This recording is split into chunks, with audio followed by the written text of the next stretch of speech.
ବର୍ତ୍ତମାନ ଚାହିଁଲେ ତ ସନ୍ତୋଷ ରାଉତ ପୁଣି ଆସିପାରିବେ, ଲୋକଙ୍କ ସାମ୍ନାରେ ପ୍ରବଚନ ଦେଇପାରିବେ। ନାଇଁ ସେ ପ୍ରବଚନ ଏବେ କଟକଣା ଲାଗିଛି ଯେ କେନ୍ଦ୍ରାପଡ଼ା ଯାଇପାରିବେନି, 200 ଲୋକରୁ ଉର୍ଦ୍ଧ୍ୱ ହେଇକି ସେ ମାନେ ପ୍ରବଚନ ଦେଇପାରିବେନି। କିନ୍ତୁ ସିଏ ଆମ ପ୍ରଭୁ ଯିଏ ଲକ୍ଷ ଲକ୍ଷ ଲୋକଙ୍କ ଗହଣରେ ଦଉଥିଲେ ପ୍ରବଚନ, ଏଇ 200 ଲୋକଙ୍କୁ ସେ ଆସିବେ ନାହିଁ। ଆଚ୍ଛା, 200 ଲୋକଙ୍କ ଭିତରେ ନେଇକି ସେ ଆସିବେନି, କିନ୍ତୁ ସିଏ କଣ ଆସିବା ପୁଣି ଦରକାର କି? ଯେତେବେଳେ ସନ୍ତୋଷ ରାଉତ ଆସିଥିଲେ ତାଙ୍କ ପାଦରୁ ମହୁ ଝରୁଥିଲା, ଏମିତି ଅଲୌକିକ ଘଟଣା ଆମେ ଦେଖିଥିଲୁ।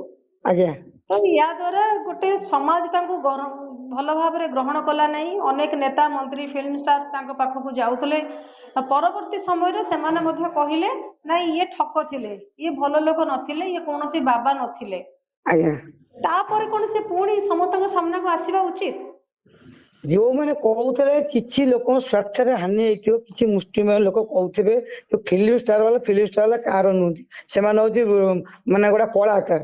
ଆଜି ଏ ଷ୍ଟେଜ ଏ ରୋଲ କରୁଥିବେ, କାଲି ସେ ଷ୍ଟେଜ ସେ ରୋଲ କରିବେ, ତାଙ୍କର କିଛି ଅସୁବିଧା ନାହିଁ।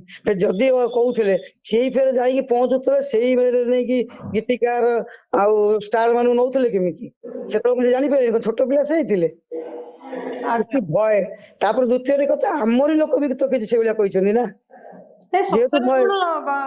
ସନ୍ତୋଷ ରାଉତ ସାରଥୀ ବାବାଙ୍କର ପାଦରୁ ମହୁ ଝରୁଥିଲା। ଆଜ୍ଞା ଆଜ୍ଞା ଆଜ୍ଞା, ଆମେ ଦେଖୁଛୁ, ଆମ ବିଗ୍ରହ ଆମ ଫଟୋରୁ ମହୁ ଝରୁଛି।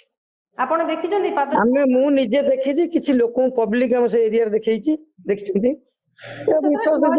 ସେଟାକୁ ଜାଣି ଶୁଣିକି ସେମିତି କନେକ୍ଟ କରାଯାଇଥିଲା, ଯେମିତି କି ପାଦରୁ ମହୁ ଆଗରୁ ଲଗାଯାଉଥିଲା, ସେଥିପାଇଁ କି ଲୋକଙ୍କ ସାମ୍ନାକୁ ଗୋଟେ ଆଖିରେ ଧୂଳି ଦିଆଯାଉଥିଲା ବୋଲି କୁହାଯାଉଥିଲା।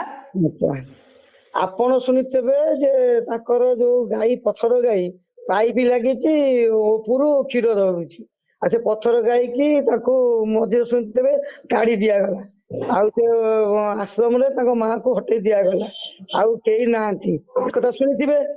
ତେଣୁ ବର୍ତ୍ତମାନ ସେ ପଥର ଗାଈ ହିଁ ଅଛି, ସେ ଆଶ୍ରମ ଅଛି, ପୋଲିସ ଜଗୁଛନ୍ତି।